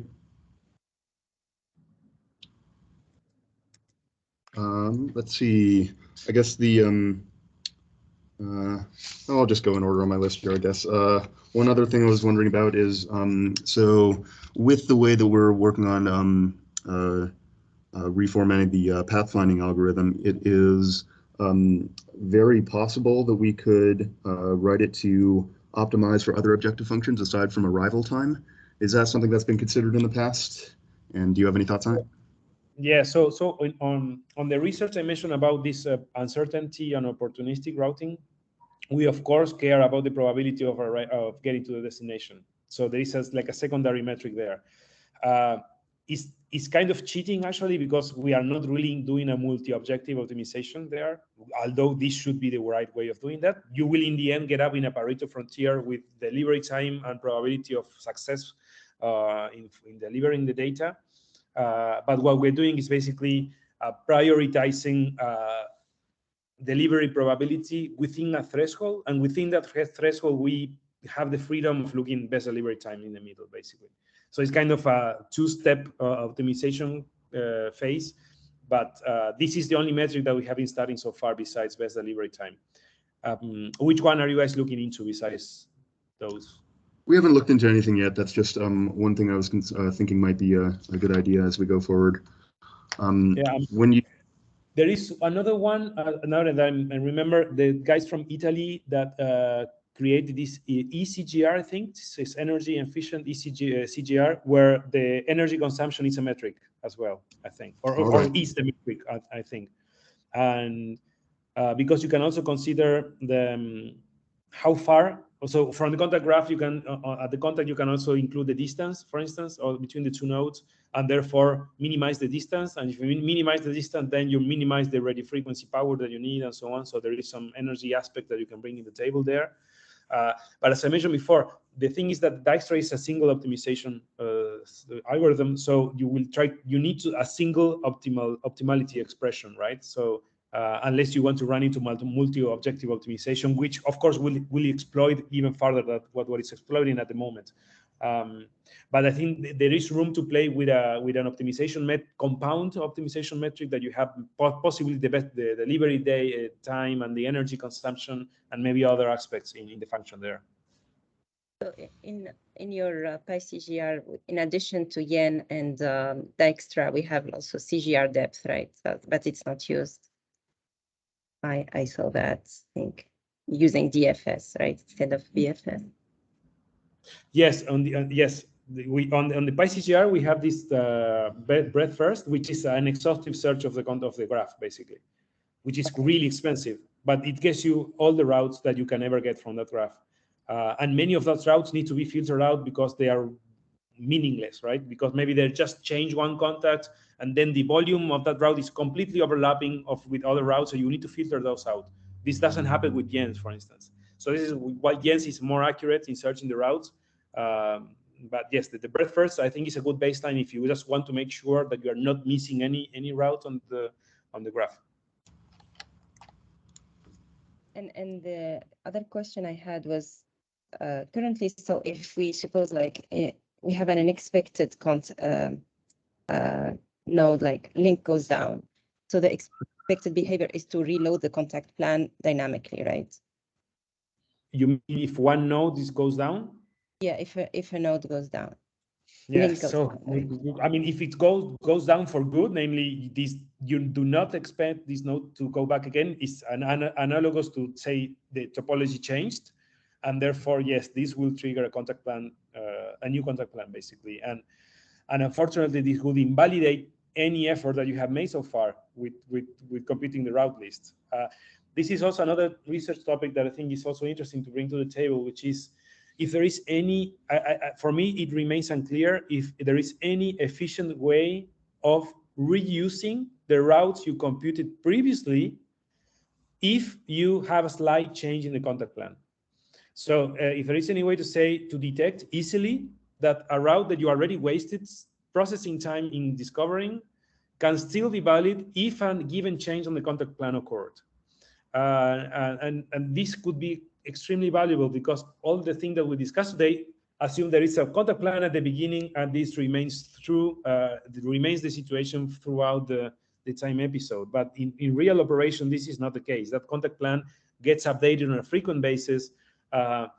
Even if you have the orbital dynamics computation, you know, as time goes by, then you get better information on the position of your assets, and therefore the contact plan that you can compute can be more accurate. And it might happen that one contact then start 1 second earlier or 1 second after because of this accuracy improvement of time.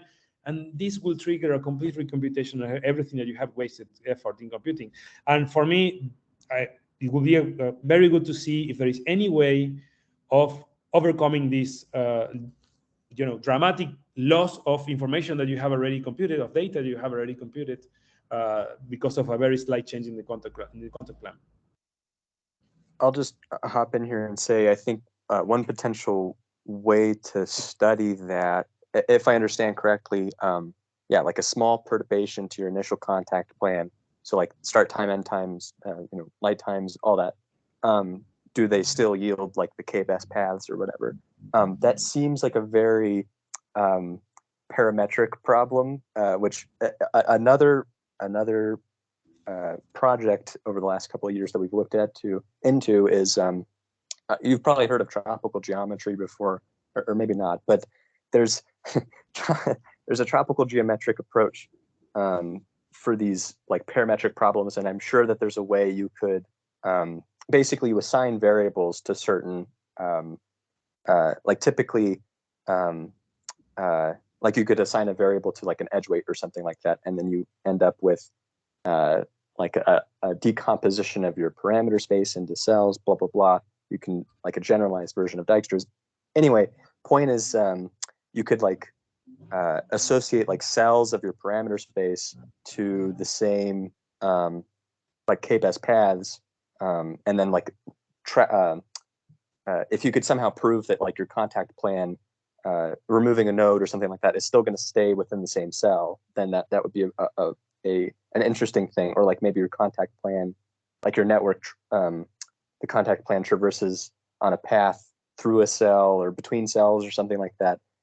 So I think that there is an approach that you could do, kind of combine, using the tool that I've been studying lately. But it's hard to explain without having visuals. But that would be great to see. I mean, if you want to discuss this further, I'm happy to. If you come up with some ideas, I'm happy to discuss them. This will be really useful in practice. Okay. Yeah. Great. Thanks.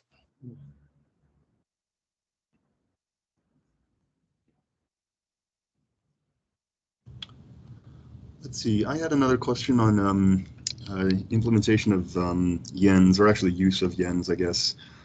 So you mentioned, I think you said that this is how it's currently done in Ion, that the yens is actually used by calling an individual iteration at a time when new paths are needed. Is that right?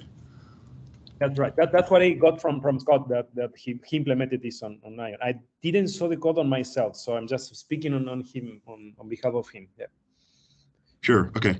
Let's see. I'm curious. So first of all, that sounds like something we should probably take into consideration as we're looking at this. So for anyone else here, we should probably keep that in mind. I also wanted to check: is that something that's also implemented in PyCGR, or is that another thing that's just outside the scope of CGR? No, in PyCGR we just give the k as a parameter, right? Yeah. Okay. But it's a straightforward update, right? I mean, if you want to remove k and just do this on, you basically control the for loop. The outer for loop is under your control, basically, and you push it forward on Yeah. On your need. Okay. Great. I mean, this was obvious because as I mentioned, this guy from Germany, my student I mentioned before, at the beginning he compared this this spanning tree thingy with the Jens algorithm with a prefixed k, and if you have which is the k number that you need to use for a given network. This is also another problem that Jens solves the problem of the multiple routes computation, but then opens another one, which is the k parameter that you need to use so that in the operations everything works as you want. And this is a very different question to answer, right? And so what Scott did, I think, was quite smart. Is, well, I just use Jens on demand basis, right? So I just increment k by 1 as I just pull routes out of the contact graph. And Olivier, my student, at the beginning, he used k1000, and of course CGR exploded, right? So we just compute 1000 route for every single source and destination pair. Is impossible. So now, I mean, he's actually updating the comparison. Is much more efficient CGR when you use it on a loop by loop, on an iteration by iteration basis with Jens. Yeah. Yeah, makes sense. Great. That's something we'll have to keep in mind then. I mean, like in the end, the objective is try not to compute routes that you are not going to use. That's the overall story, right? So you don't want to waste processing effort in something that will not use in the end. Which also is true when you what I discussed with the industries, that they want to compute all the route tables on ground. Then the question is, how many routes are you going to compute if you don't really know how much routes you're going to use on the node in the end, right? So answering this question I think requires a very smart operations plan, right? So that you have really bounded the traffic shape that you will use in your system, so that you can compute the route table in a proper size that you will really need to use. And there's some like more intermediate step is to pre-compute a route table with routes that you are highly likely going to use, and then still have a CGR routine up there that in case that route table is just not enough, then you trigger that routine, right? So you have like an hybrid approach where you have everything centralized and everything you use compute effort on ground, and then use compute efforts in space as needed as a backup plan. So these are all trade-offs that are there in practice in the end. Sure. Yeah. I guess this kind of goes along with that question. So one thing I've been wondering about is how much the design of the contact plan should be, or how much effort we should put into the design of the contact plan, meaning which contacts to choose to include. Is that something that you've spent time thinking about also? Yeah, I mean, yeah, so I think the contact plan has, when you need to do contact planning, is because you need to filter out some contacts for some reason. And that reason is what depends on what you want to do with that. So one reason is that you might have 2 or 3 transponders in your nodes, and you might have power only to use one, or the architecture have like a switching thingy on the antenna, and you can only use one antenna. And then there is a decision that you need to make on which contact to implement in the end. In that case, you need to do such a filtering mandatory because you only have one contact to implement. So of course you can consider the routing output to decide which of these selection is better, so that you can make just run the route computation with one decision, the route computation with the other one, and check which one is better. Of course, this is a combinatorial problem that in the end explodes, right? But it's a solution space that you can search, and I think there are some simulating annealing solutions to do that around there. And then there are other more interesting reasons, which are battery related. So if you implement a contact, there is a battery that will be drained because of that contact, especially if you're not in sunlight conditions and so on. And this makes the decision problem a little bit more difficult because there is also some dependencies along the time dimension, right? It's not only a dependent as in the architectural constraint I mentioned before. It's just a dual, a combinatorial selection in a given time. But then when you consider battery models, then there is a dependency on time as well, because if I consume this contact now, then I will not be able to use it later, or vice versa. And this makes things even more complicated, right? Because you need to account for time dimensions. So I think that missions that needs to do this type of analysis and decisions, they need to do it mandatorily, because there is a need, right? They need to comply with battery constraint. They need to comply with architectural constraints. There is also maybe interference issues, right? So maybe you don't want to transmit on a given condition because you will interfere with another one. And if you interfere with another one, you are namely canceling the other contact. So either you establish a contact between these pairs or these pairs, but not two at the same time. So there are plenty of reasons there to filter the contact plan. In the end, it's an optimization problem, as I mentioned before. And I don't think you can get around this anyway. So, and it's very dependent on the mission architecture and structure. Yeah, absolutely. That makes sense. Are you thinking of, when you're saying determining contacts in this way, say depending on the mission and choices for a particular spacecraft, are you thinking of that as a case-by-case individual spacecraft? How do we decide which contacts to include for it? Or yes. Have you, okay. I was kind of taking the approach of if it would be reasonable to make decisions about the global contact plan, meaning decisions on which nodes should be able to communicate, meaning which nodes would even have any contacts between them, or considerations along those lines. And at one extreme, if you limit your contacts so much that you've basically only allowed for one route, then you're practically designing the how things will be sent just by the way you design a contact plan. So it feels like there is some amount of maybe a way to reduce the computational burden by shrinking the contact plan to a reasonable guess or a reasonable choice of what contacts should be there. That was just my so what you're saying that if you have the physical contact plan, you run the route computation, you detect which contacts are going to be effectively used by a route, and then remove the other ones, right? This is what you're saying? Oh, that's not what I was saying, but that's okay. Yeah, that's an interesting idea. Sorry, then I didn't get the point from the previous reasoning. Sorry. Oh yeah, I wasn't even specifying a specific way of how to decide on which contacts. I was just thinking abstractly, if you made choices on reducing your contact plan down to a reasonable guess of what contacts would be used, then that seems like one way to go about reducing the actual computational requirements. But yeah, as for the actual method of how you choose those contacts, I haven't thought about that too much. Okay, yeah. So I mean, this is a global problem, right? So maybe I rushed my answer at the beginning.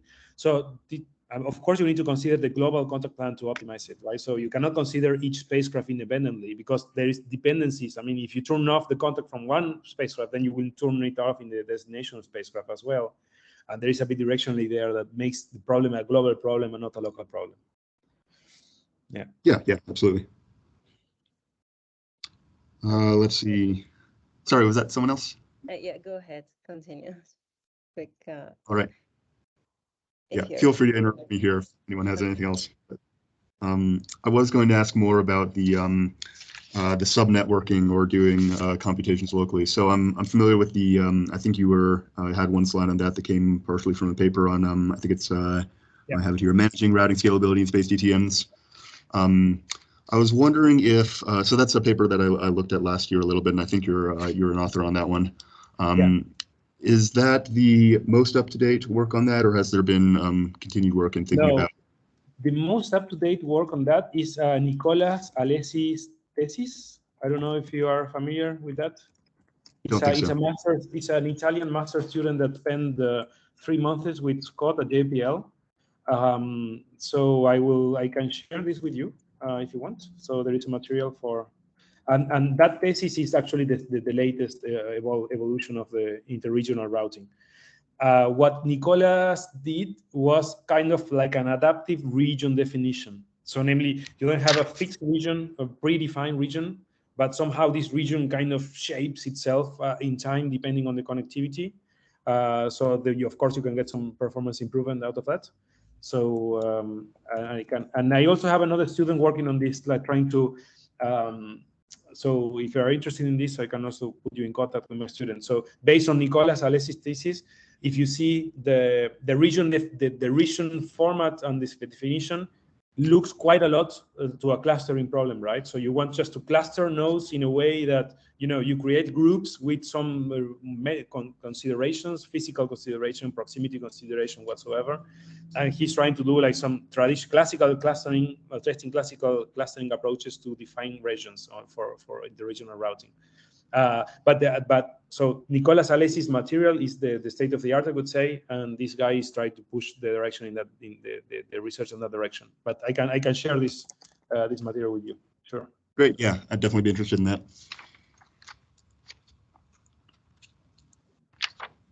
All right, so we're coming up on noon, which would be 2 hours. So I wanna maybe take a break here and give people a chance to process some of the stuff that they've been hearing. But we can absolutely stay in contact. I definitely I'm curious what your students are up to, and I know you're going to be curious as to what we're up to over here. Well, I detected two names that so of course Michael. I think I would really like to see how this multi-graph model actually looks like. I think there is some possible cooperations with my other student Olivier there. Also, if you're doing interregional routing, there is another student I can put you in contact with, so we can seek for cooperation. I think these are two very different topics, so I'm wondering if you're focusing on one or you're just looking at both at the same time, or at the moment you're very sort of wrong with Guy. I don't know. Sure. At the moment, our main focus is on the multi-graph model and getting those a working version of those algorithms up. But I'm definitely interested in thinking about other approaches, which is why I'm asking questions unrelated to it. Bob, we should definitely get him the paper on it, as I think that's the best way we can just get you the current state of that project. Excellent. And then I also noted Jacob Cleveland, is that yes? So about the recomputation of contact plan uses is tropical geometric, which, by the way, I heard of this the first time from you, Robert, when you talked about this on the NASA's meeting. Yes, I will be very interesting if we can discover some way of effectively changing the contact plan while not losing so much of the computation effort on the route list. So this will be really nice to see. So these are the three items I noted that we can follow up on later on. Yeah, absolutely. And then speaking of the multi-graph implementation, I know it's Nadia and Dominic Conracode, who Nadia is the one who's been speaking up on occasion. She's the one who works for nasaglenn. Nadia, did you present at the face-to-face in January? Yes, I did. Yeah. So maybe you saw her presentation there. Nice. Yes. Okay, I recognize you. Excellent. So I like a quick question. So my understanding is your approach is to do the source routing, right? So the original node is the one who will send the routes to to all the nodes. Okay, so that's how IMN are doing it. Because we have in our current implementation, like each node will send the next hop to egress, like to the forwarding module to do that. But that's not what you recommend right now. So just the route. Okay. Okay. Yeah. So in conditions where the traffic is really low, then using source routing would render the same results than distributed routing, while saving you simulation time, which is also something we researchers all we want to do, right? Then as you start getting more congestion, then the priorities of the nodes along the way then changes, and then this might not be the case, and you can end up with routing loops and so on easily. But in most simulation cases, if you use source routing, it's much easier to get results quickly. So that's one of the reasons why we're using source routing as well.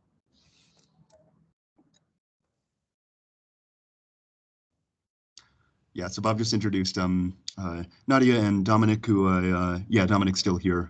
So they're the main ones that are going to be doing actual implementation, but we've been working with them. I also want to make sure you see Yael Kirkpatrick here. She's been heavily involved with the working on the algorithms at the moment too. So those are the people currently involved that you can try to stay in touch with if you'd like. Excellent, excellent. So you have a nice team over there, right? How many of you guys are there in the laboratory? Yep.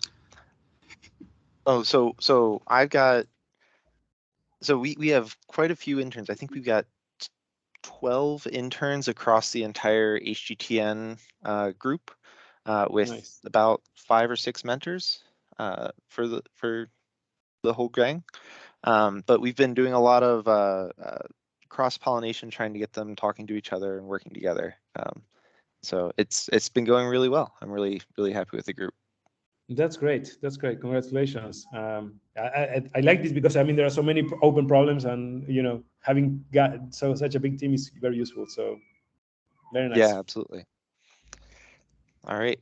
Well, so I'm gonna end the recording, but thank you again for coming and talking to us and for answering all of our questions, and sticking around for Thank an you. extra half hour. So my pleasure. My pleasure. Thank you so much, Juan. Yeah. Yeah, and we'll definitely be in contact to